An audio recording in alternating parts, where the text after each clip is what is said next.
Assalamualaikum warahmatullahi wabarakatuh. Jumpa lagi di video pembelajaran kimia.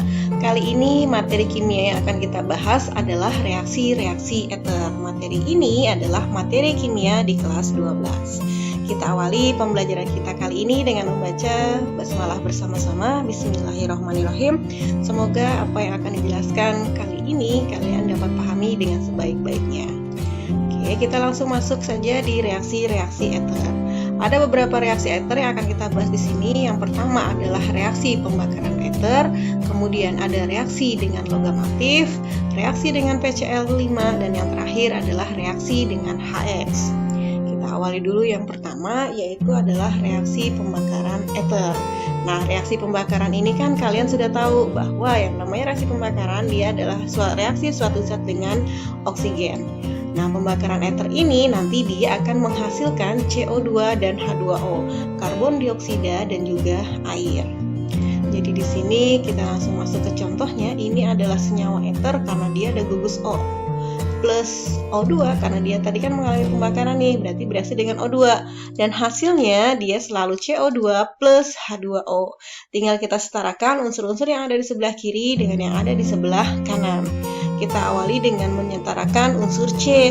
C di kiri tanda panah itu ada 1, 2. Di sebelah kanan ada 1, berarti supaya sama dengan yang sebelah kiri ini harus dikalikan dengan 2. Kemudian kita setarakan unsur H. H di kiri itu ada 3 tambah 3, 6. H di kanan baru ada 2. Supaya sama dengan 6, yaitu sini harus dikalikan dengan 3.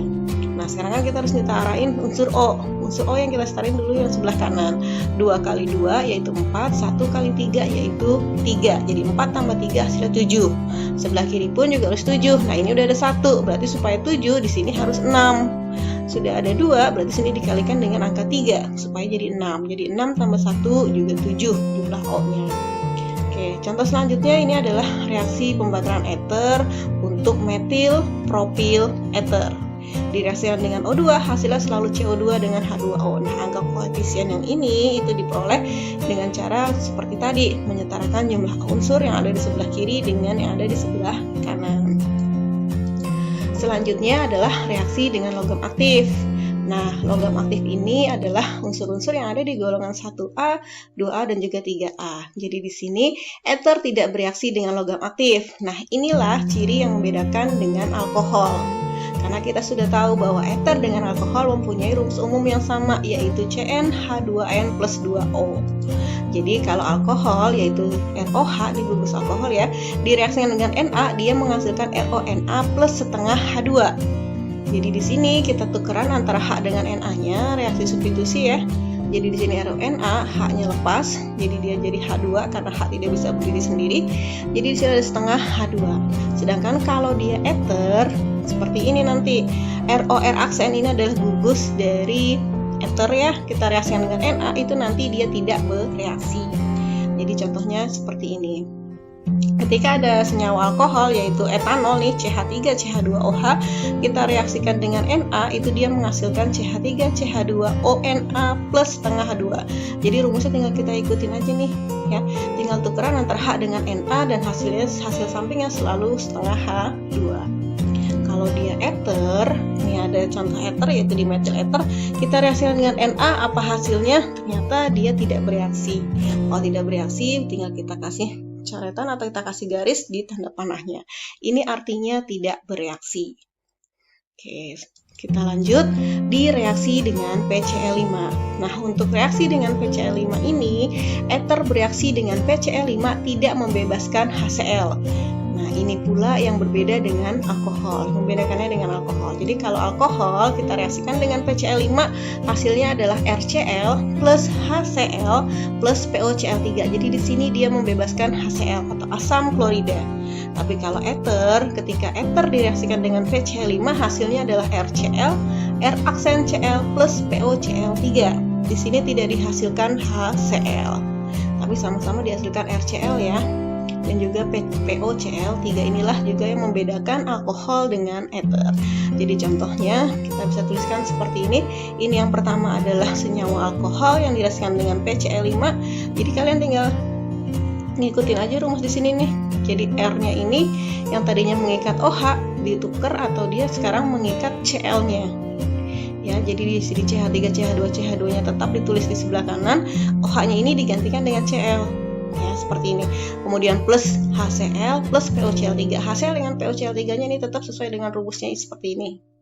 Seperti itu. Jadi kalau untuk ether, ini adalah contoh dari ether karena ada gugus O direaksikan dengan PCl5, hasilnya RCl. Ini kan kita mau bisa anggap ini R, ini R aksennya. Jadi di CH3Cl, R aksen Cl-nya adalah CH3CH2Cl. Ini R aksennya plus POCl3. Jadi bisa dilihat di sini kalau alkohol direaksikan dengan PCl5 menghasilkan HCl, sedangkan untuk ether direaksikan dengan PCl5 tidak menghasilkan HCl. Oke, kemudian reaksi dengan HX. Untuk reaksi dengan HX di sini ether bereaksi dengan ether yang bereaksi dengan HX terbatas, artinya dengan hidrogen halida ini ya. X itu adalah unsur yang ada di golongan ke-7 atau unsur halogen. Ketika ether bereaksi dengan HX terbatas, ini nanti formulanya dia seperti ini. ROR aksen plus HI dia menjadi ROH plus R aksen I. Ini ketika dia HX-nya terbatas, atau ini di sini contohnya adalah HI. Nah, ketika dia ether bereaksi dengan HX-nya yang berlebih, nanti formulanya menjadi berbeda. Ini kan sama nih, reaksinya sama-sama ether dengan HI, di sini pun juga ether dengan HI. Tapi di sini HI-nya terbatas, di sini dia HI-nya berlebih. Nah, ketika HI-nya dia berlebih, jadi di sini hasilnya adalah R yang mengikat I, kemudian R aksennya juga mengikat I plus H2O. Jadi bedanya seperti itu, ya. Ini formulanya karena dia berlebih, makanya yang dihasilkan 2 kali haloalkana. Ini kan haloalkana nih. Oke, lihat contohnya di sini. Tuliskan reaksi metil etil ether dengan HI terbatas dan berlebih. Kita buat di sini metil ethernya yang pertama dengan HI terbatas. Ini adalah metil etil ether. Ketika dengan HI yang terbatas itu kan hasilnya menghasilkan alkohol ROH dengan R aksen I. Jadi di sini ROH-nya yaitu CH3OH. Kemudian yang di sini R aksennya yaitu adalah CH3CH2I seperti itu. Nah, ketika dia nanti dengan HI-nya berlebih, hasilnya jadi dia menjadi CH3 mengikat I, kemudian R aksennya yang ini CH3 CH2 juga mengikat I, di sini plus H2O. Jadi dia dihasilkan 2 jenis haloalkana. Oke, kemudian di sini bagaimana cara yang membedakan alkohol dengan ether? Mereka kan tadi sama-sama punya rumus umum CnH2n plus 2O. Jadi yang pertama untuk membedakan alkohol dengan ether, nah untuk alkohol bereaksi dengan Na melepaskan H2, sedangkan ether itu tidak bereaksi dengan logam Na. Kemudian bedanya yang kedua, alkohol bereaksi dengan PCl5 dia membebaskan HCl, tapi kalau dia ether bereaksi dengan PCl5 tidak membebaskan HCl. Inilah kata kunci untuk membedakan alkohol dengan ether. Oke, kita lihat langsung di contohnya. Ada soal seperti ini, ada senyawa X dengan rumus molekul C4H10O mempunyai sifat-sifat berikut. Yang pertama, bereaksi dengan logam natrium membentuk gas hidrogen. Kemudian yang kedua, bereaksi dengan larutan kalium dikromat dalam suasana asam membentuk suatu keton. Nah, berdasarkan data tersebut, tuliskan struktur senyawa X tersebut. Oke, kita jawab ya. Di soal kita ketahui bahwa rumus molekulnya adalah C4H10O. Nah, ini kalian harus tahu dulu dia masuknya ke dalam golongan apa. Apakah ke dalam rumus molekulnya si alkohol ether, aldehid keton, atau asam karboksilat dengan ester. Nah, ternyata ini dia rumus umumnya adalah CnH2n plus 2O ya. Karena kalau dimasukin C-nya 4 berarti kan H-nya 2 kali 4 tambah 2 hasilnya 10. O-nya 1. Jadi yang mempunyai rumus umum seperti ini ada 2 jenis senyawa, yaitu ada bisa alkohol, bisa juga ether. Ya, seperti itu. Nah, sekarang kita tentuin nih, berarti C4H10 ini alkohol atau ether? Nah, kita lihat dari reaksi atau dari keterangan yang pertama. Yang pertama itu dia bereaksi dengan logam natrium membentuk gas hidrogen. Nah, ini senyawa X bereaksi dengan natrium membentuk gas hidrogen. Ini adalah ciri dari senyawa alkohol, karena yang bisa bereaksi dengan Na adalah alkohol, sedangkan ether tidak bereaksi dengan Na. Berarti kita sudah tahu bahwa C4H10 yang dimaksud adalah golongan alkohol yang punya gugus OH.